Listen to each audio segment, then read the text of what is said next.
Okay, good morning everybody. Today is Friday, April the 17th, and today we are going to do the correction of the exercises you had to do for today. Ok? Alors l'exercice 1 à faire pour aujourd'hui. Alors vous aviez 3 exercices en ligne. Je vais commencer par celui où vous deviez mettre les verbes au prétérit, un simple past, tout simplement. On était à la forme affirmative. Alors on perd pas de temps, on y va. Yesterday I watched a good western on TV.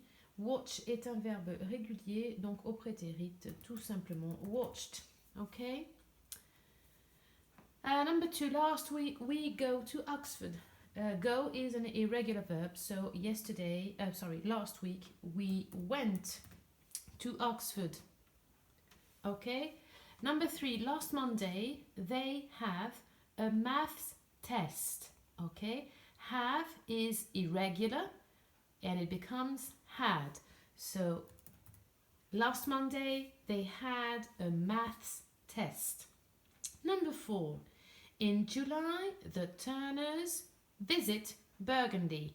Burgundy is a French region called La Bourgogne, okay?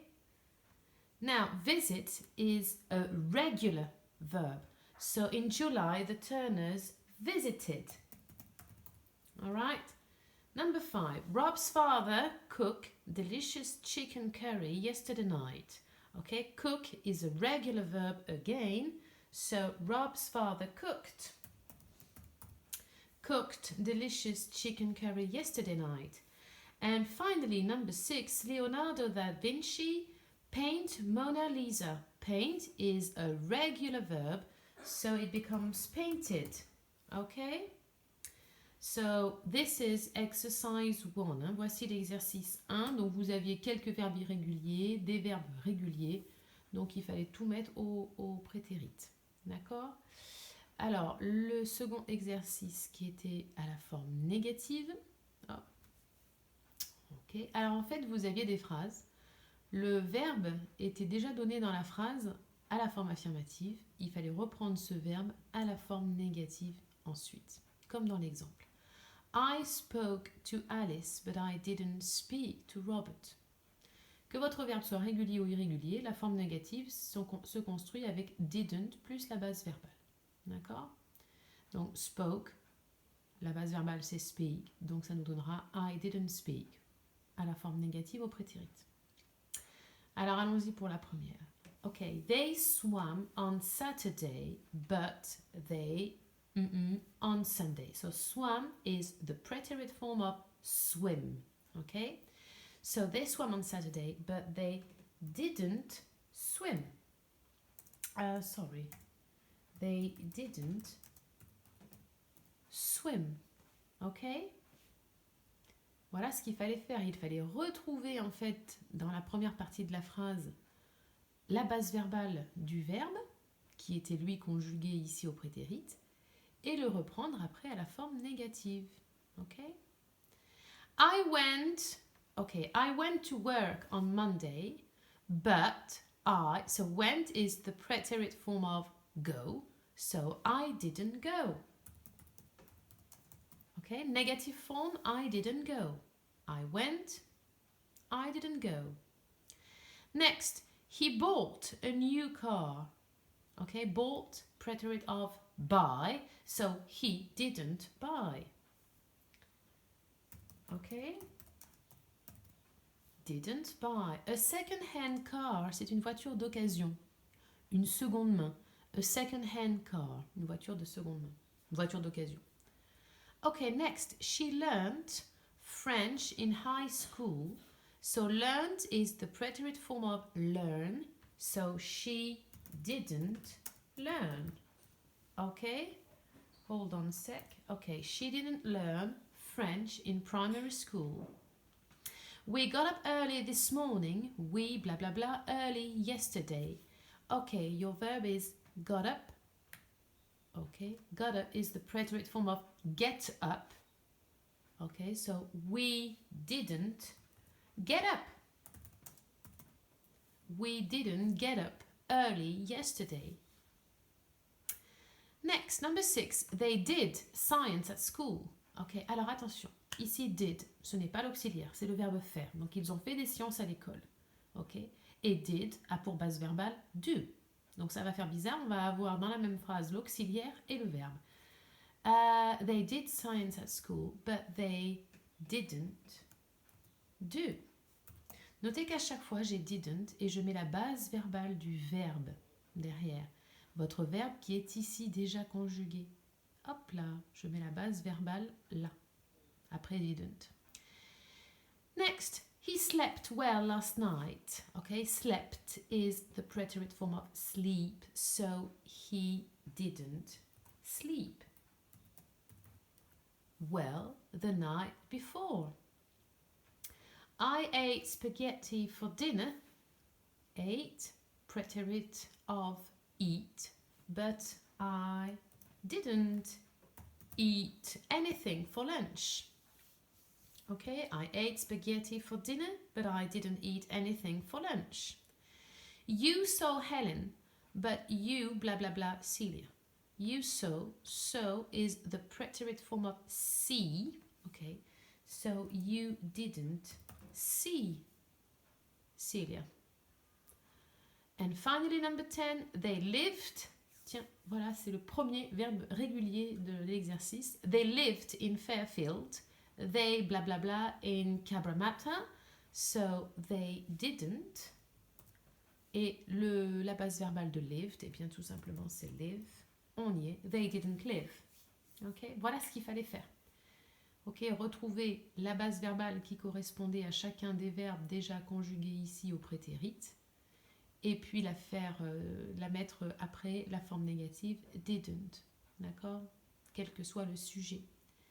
Voilà, j'espère que la forme négative maintenant n'a plus de secret pour vous. On passe au troisième exercice, c'était la forme interrogative cette fois. Donc même chose, hein, on va prendre un petit peu le même principe, c'est-à-dire qu'on va repérer le verbe au prétérit ici, on va retrouver sa base verbale, et puis on va la mettre sous forme de question, forme interrogative. Ok, exemple. He went to the market yesterday. Went, c'est le prétérit de go. À la forme interrogative, ça fera did he go to the market yesterday?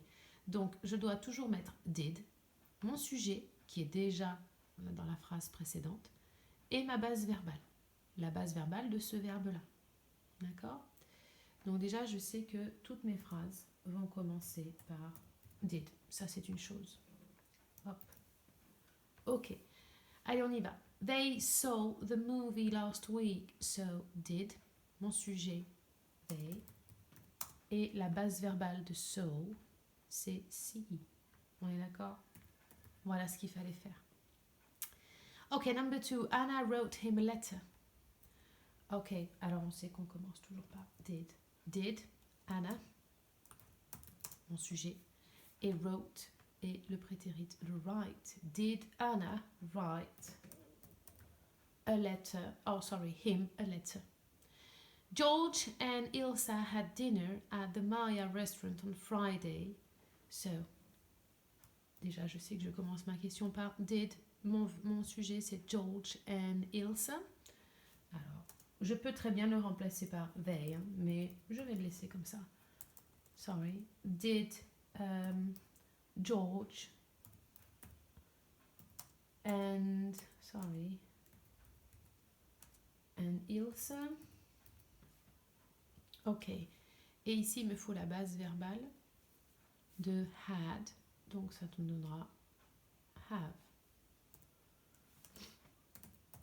Did George and Ilsa have dinner at the Maya restaurant on Friday? Good. Next, they got up at 7 o'clock to go to work early. Ok, je commence forcément par did. Mon sujet, they. Et got up, c'est le prétérit de get up. Ok, so did they get up? Hein? Est-ce qu'ils se sont levés à 7 heures pour aller au travail de bonne heure? He bought a new car last year. Ok, il a acheté une nouvelle voiture l'année dernière. On pose la question, a-t-il acheté une nouvelle voiture? On commence forcément par did. Ok, did he, et la base verbale de bought, c'est buy. Did he buy a new car last year? Okay, I arrived late for class. Okay, so you start with did. Alors le sujet, vous n'allez pas dire I, vous n'allez pas vous interroger vous-même, mais plutôt you. Did you? Et la base verbale. Did you arrive late for class? Okay, it rained. Sorry, it's not a question mark here. It rained all night. Okay, so you start your question with did, and then it, and then rain. Okay. Number 8, we sat near the front. So you start your question with did, subject we, or you maybe. And sat is the preterite form of sit. Okay, did you sit near the front? Okay. He walked to work yesterday.